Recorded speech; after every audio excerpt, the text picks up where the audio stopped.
اعوذ باللہ من الشیطان الرجیم بسم اللہ الرحمن الرحیم ان الذین یحبون ان تشیع الفاحشۃ فی الذین آمنوا لہم عذاب علیم۔ بے شک وہ لوگ جو یہ چاہتے ہیں کہ اہل ایمان میں بے حیائی کا چرچا ہو جائے تو ان لوگوں کے لیے بہت دردناک عذاب ہے۔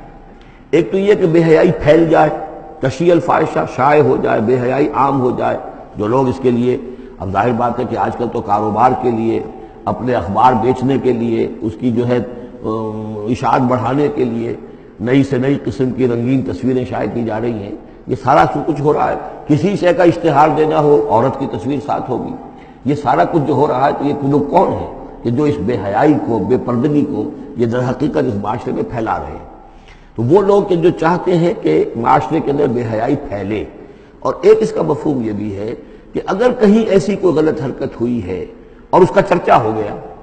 یہ آج ہمارے اخبارات کے اندر بہت بڑے پیمانے پر ہو رہا ہے، یہ اسکینڈل شائع کر دیتے ہیں۔ اب وہ بات صحیح بھی ہے یا نہیں، غلط ہے تب بھی، لیکن ایک بات ہے، اس کا چرچا ہو گیا، پورے دنیا کے اندر پہنچ گئی۔ اب ظاہر بات ہے کہ بچے بھی پڑھتے ہیں، بچیاں بھی پڑھتی ہیں، ان کے لیے تو گویا کہ یہ ایک ان کی معلومات کا ایک کھاتہ کھل گیا کہ ایسا بھی ہوتا ہے۔ جس طریقے سے آج کل ہو رہا ہے معاملہ، اس کے جس طریقے سے اخبارات میں شائع کیا جا رہا ہے، تو اس کی اس اشاعت کے اندر خرابی کا پہلو زیادہ ہے، مضر پہلو زیادہ ہے۔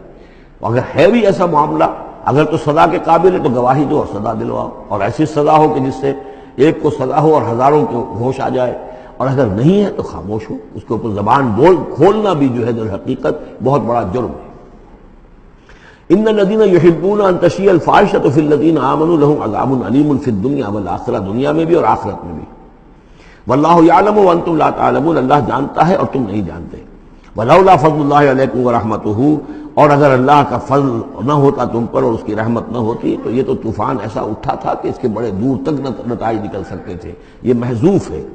وَأَنَّ اللَّهَ رَءُوفٌ رَحِيمٌ، تو اللہ بہت رؤوف ہے اور رحیم ہے۔ یا ایھا الذین آمنوا لا تتبعوا خطوات الشیطان، اہل ایمان شیطان کے نقش قدم کی پیروی نہ کرو۔ ومن یتبع خطوات الشیطان، جو کوئی بھی شیطان کے نقوش پا کی پیروی کرے گا، فإنہ یأمر بالفحشاء والمنکر، تو شیطان تو اسے حکم دے گا، وہ تو حکم دیتا ہے بے حیائی کا اور منکر کا، بری بات کا۔ ولولا فضل اللہ علیکم ورحمتہ، اور اگر نہ ہوتا اللہ کا فضل اور اس کی رحمت تمہاری شامل حال، ما زکا منکم من احد ابدا، تم میں سے کوئی ایک انسان بھی کبھی پاک نہ ہو سکتا۔ اللہ تعالیٰ کا فضل ہے، اللہ کی رحمت ہے، ایک شخص سے غلطی ہو جاتی ہے، اللہ پردہ پڑا رہنے دیتا ہے تو اس کے اندر اصلاح کا مادہ پیدا ہو جاتا ہے۔ ایک دفعہ آدمی ننگا ہو جائے تو پھر ڈھیٹ ہو جاتا ہے۔ اس سے یہ کہ اللہ تعالیٰ جو ہے ان چیزوں کے اندر اس کی بڑی حکمت ہے کہ اگر کوئی غلطی ہو گئی ہے فوراً نہیں پکڑتا، وہ اس کو مہلت دیتا ہے، اصلاح کرے۔ ولولا فضل اللہ علیکم ورحمتہ، اگر نہ ہوتا اللہ کا فضل تم پر اور اس کی رحمت، ما زکا منکم من احد ابدا، تم میں سے کوئی بھی کبھی نیک اور پارسا نہ بن سکتا اور پاک نہ ہو سکتا۔ ولکن اللہ یزکی من یشاء، بلکہ یہ تو اللہ تعالیٰ ہی پاک کرتا ہے جس کو چاہتا ہے۔ واللہ سمیع علیم، اللہ سمیع علیم ہے۔ ولا یأتل اولو الفضل منکم والسعة ان یؤتوا اولی القربى والمساکین والمہاجرین فی سبیل اللہ۔ اس آیت کی بھی شان نزول ہے کہ حضرت ابو بکر صدیق رضی اللہ تعالیٰ عنہ کے ایک یا تو بھانجے تھے یا خالہ زاد بھائی تھے، حضرت مصطح۔ یہ حضرت مصطح جو غریب آدمی تھے، اور حضرت ابو بکر ان کی مدد کیا کرتے تھے، پیسے سے، مال سے ان کی ضرورت جو ہے پوری کرتے تھے۔ لیکن یہ مصطح بھی اس میں شریک ہو گئے، حضرت عائشہ صدیقہ رضی اللہ تعالیٰ عنہ پر جو تہمت کا معاملہ چلا، تو حضرت ابو بکر کو جب معلوم ہوا کہ مصطح بھی اس معاملے کے اندر شریک ہے، تو پھر غصے میں آ کر ان کا قسم کھا لی کہ میں اب اس کے ساتھ کبھی کوئی بھلائی نہیں کروں گا، اس نے اتنی بڑی غلطی کی ہے، اور اس معاملے کے اندر میری بیٹی کا معاملہ ہے، اور اس میں اس کو یہ خیال نہیں آیا کہ میں اس کے ساتھ کتنا کچھ احسان کرتا ہوں، اور اس نے اس کے اندر جو ہے وہ خود بھی شریک ہو گیا۔ اس پر اللہ تعالیٰ کی طرف سے گرفت آ رہی ہے کہ نہیں ابو بکر یہ ٹھیک نہیں ہے، جو بھی اس سے غلطی ہوئی، لیکن تم جو نیک کام کر رہے تھے اس کا کیوں قسم کھاتے ہو کہ اس کے اندر تم مدد نہیں کرو گے۔ ولا یأتل اولو الفضل منکم، اور نہ قسم کھائیں جو فضل والے ہیں، درجے والے ہیں تم میں سے، جن میں اللہ نے فضیلت دی ہے، نیکی میں بھی، ایمان میں بھی فضیلت دی ہے، دولت میں بھی فضیلت دی ہے، والسعة، اور جنہیں کشادگی دی ہے، مال کی کشادگی دی ہے، ان یؤتوا اولی القربى، کہ وہ کوئی صلہ رحمی کریں اپنے قرابت داروں کے ساتھ، کچھ دیں، مال اور صدقہ و خیرات دیں اپنے قرابت داروں کو، والمساکین والمہاجرین، اور محتاجوں کو اور وطن چھوڑنے والے مہاجرین کو، فی سبیل اللہ، اللہ کی راہ میں۔ تو یہ قسم نہ کھائیں، وَلْيَعْفُوا وَلْيَصْفَحُوا، انہیں چاہیے کہ معاف کر دیں اور درگزر سے کام لیں۔ أَلَا تُحِبُّونَ أَن يَغْفِرَ اللَّهُ لَكُمْ، کیا تم یہ نہیں چاہتے کہ اللہ تمہیں معاف کرے؟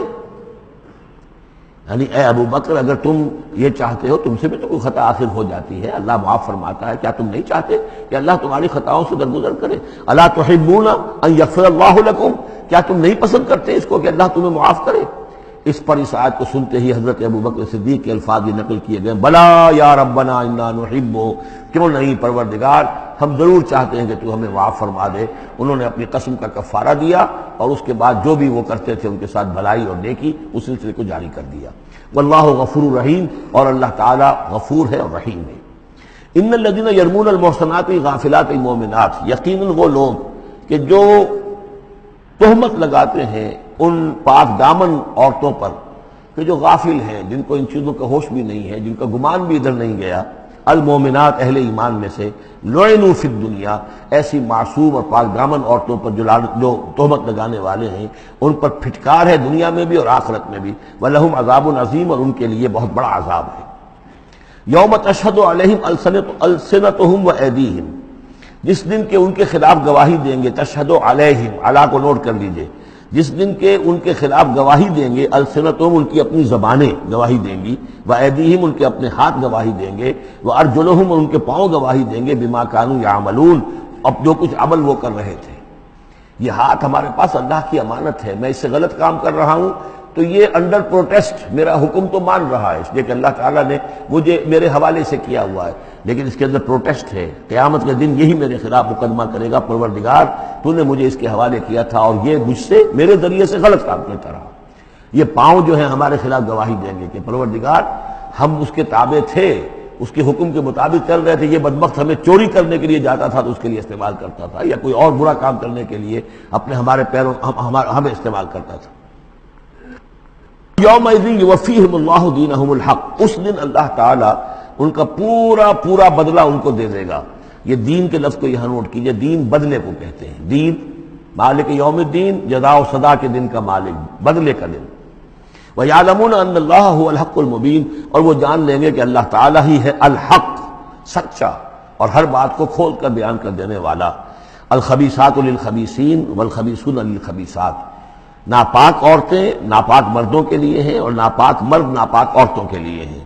اور طیبات والطیبات للطیبین والطیبون للطیبات،